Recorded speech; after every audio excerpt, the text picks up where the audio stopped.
The Bad Batch's third and final season is officially here, kicking off with its 3-episode premiere, and there was so much to love about this. I've got a lot to say, and will probably be making videos all week talking about these episodes, so just stick with me on this. It'll probably be a little longer of a review than normal because I'm talking about 3 episodes, but I'll do my best to make this as concise as possible. Starting with the premiere as a whole, I found it very comforting to be back in this world of animation. The designs all looked incredible, the attention to detail was there, and the sound and music really stood out to me, more so than the usual at least. Maybe it's just compared to some of the other things I've seen lately, but these 3 episodes really felt like a step up in quality. It was also nice being back in the Imperial era. As enjoyable as the Mandoverse has been to explore, it feels like that's all we've been spending so much of our time in, even beyond the Ahsoka series, just talking about it in the day-to-day. When I see Star Wars online, it's often centered around that era, so it was nice to get back to something different and a little more familiar to me in my childhood. I always have a bit of a concern when a new show like this comes out because of the coverage I want to do for it, but it was really nice to just sit down and enjoy the 3 episodes for what they were. Going into the first episode, that recap at the beginning really hit me hard. It had me going back through all the emotions from last season all over again. I was initially a bit confused why we opened up on this shuttle arriving to Tantus that had no apparent significance beyond the troopers it carried, but its crashing showed us Hemlock's dismissive nature. He doesn't really care if they die at all, because he'd rather let them be killed than risk losing more troops as a part of a rescue team. Scorch makes multiple appearances throughout the first few episodes as the main guard for Hemlock. He hasn't had anything major to do yet, but I think the fans' familiarity with him means that he'll eventually play a role, at least I hope so. Omega now dons the cloning uniform, although she still has the same haircut.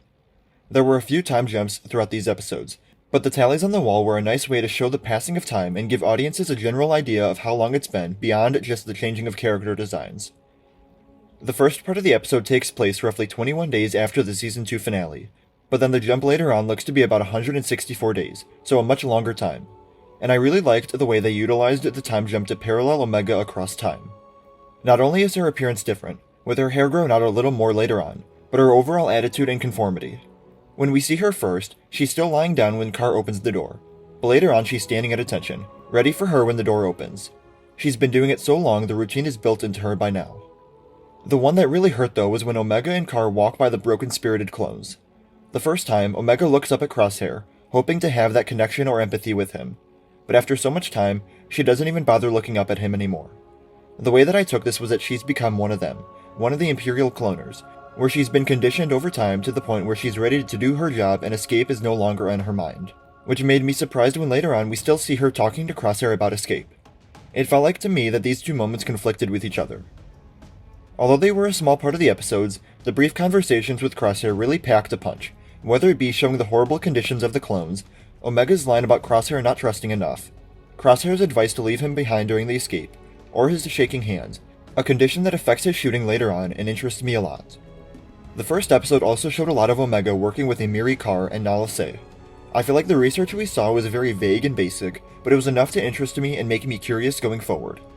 There isn't a bunch of straightforward information, but there are a lot of small teases for what the Empire is working on, like them seeking the reproduction of a genetic M count, which I can only assume has to refer to midichlorians and Palpatine's grand plan. Nala Se repeatedly discards Omega's blood sample, and whether or not she knew it would be successful for the test, she knew that Omega would be in danger as a result. The constant Imperial blackmail did amuse me a bit, with Crosshair being used to keep Omega in line, who was then being used to keep Nala Se in line. It's all tied together. Nala Se also briefly mentions that the Empire has been experimenting on something other than clones, and while my initial thought was either Palpatine or the Zillo Beast, the third episode made me come up with a theory that I absolutely love, to the point where it makes me unable to wrap my head around literally anything else. Especially with how heavily the specimens are guarded, I feel like the most likely thing right now is for it to be Jedi or Force users of some kind, sort of like what we saw in the Obi-Wan Kenobi series with the Jedi and Fortress Inquisitorius. With the M-count transfer without diminishment being such a main thing, it would make sense for it to be an individual with a high enough M-count to be comparable to Palpatine's, someone like Grogu. I know it's been theorized about a lot, and although I wasn't behind it at first, I now see the clear path to include him if they wanted to. But going back to the first episode, we also get to see some of the Empire's experimentation on the local fauna, using the Lurkas as an exterior security force to create a perimeter. Although I was concerned that Omega had lost who she was after being detained for so long by the Empire, the beautiful little Badger subplot in the episode helped to show that she still had her compassion, willing to defy the Empire to save the creature. And then a few other smaller things from the episode. We had the shot of the dripping water in Omega's room multiple times, to the point where it feels like it's being focused on for a reason, making me question what the significance of it is. Hemlock also mentions near the end that he has a plan for Crosshair, proving he's not just there to rot in his cell.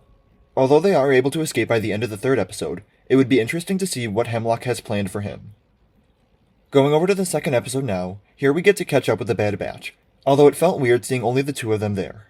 Crosshair's in prison, Echo is with Rex, and Tech is dead, so now it's only Hunter and Wrecker. We meet up with them as they arrive to the Durand criminal family with a member of the Pike Syndicate. I'm not sure what planet this was, but it immediately caught my attention and looked stunning.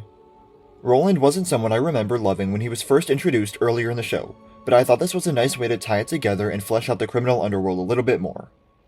The Batch are able to get some coordinates in their deal that may point them towards Omega, but only leads them to an old Imperial base that was destroyed by orbital bombardment after an experimental biological weapon, Slithervines, were lost control of. This was much more of an action-heavy episode, providing a nice balance to the slower-paced ones on Tantus.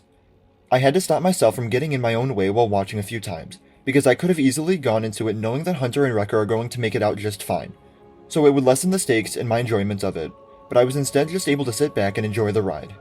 The Vines made for an interesting antagonist for the episode, especially with some of the weird moments like them crawling around or the giant creature reminiscent of the Sarlacc pit. The new environments and the creatures made the action exciting to watch, and I never really got tired of it.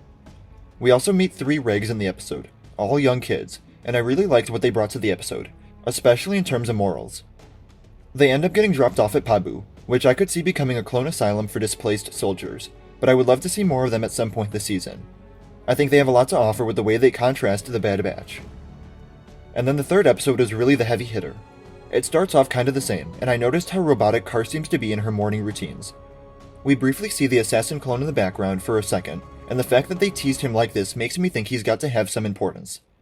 With Palpatine arriving, Hemlock and Nala Se have to tend to him, meaning that Kar will be testing the blood samples, including Omega's, since Nala Se is unable to dispose of it.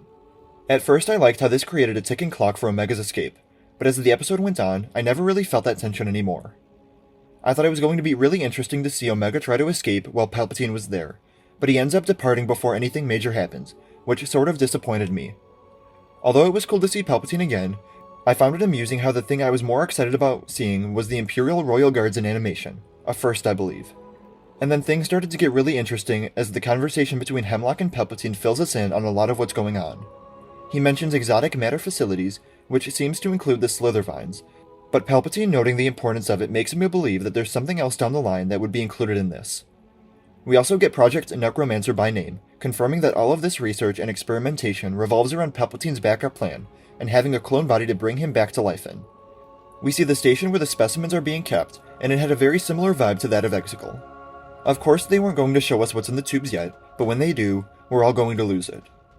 Omega and Crosshair are eventually able to escape the compound, and the opening scene showing Hemlock's disregard for life comes back into play here, as he's okay with both Crosshair and Omega being killed as long as they are unable to escape.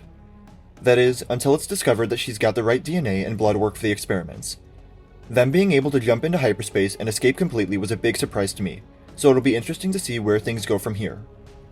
I also loved that Omega took the time to save Batcher and take him off-world. I am now completely invested in their well-being and safety. There was also a good amount of trailer footage shown in these 3 episodes, which I think is always a good thing when we get through all of that as soon as possible and really get into the unknown elements. What did you think of the Bad Batch Season 3 premiere? Let me know in the comments below. Remember to like the video and subscribe for coverage of the Bad Batch as a new episode premieres every week, and remember to follow me on Instagram, Twitter, and TikTok. Thank you all for watching, and remember, the Force will be with you. Always.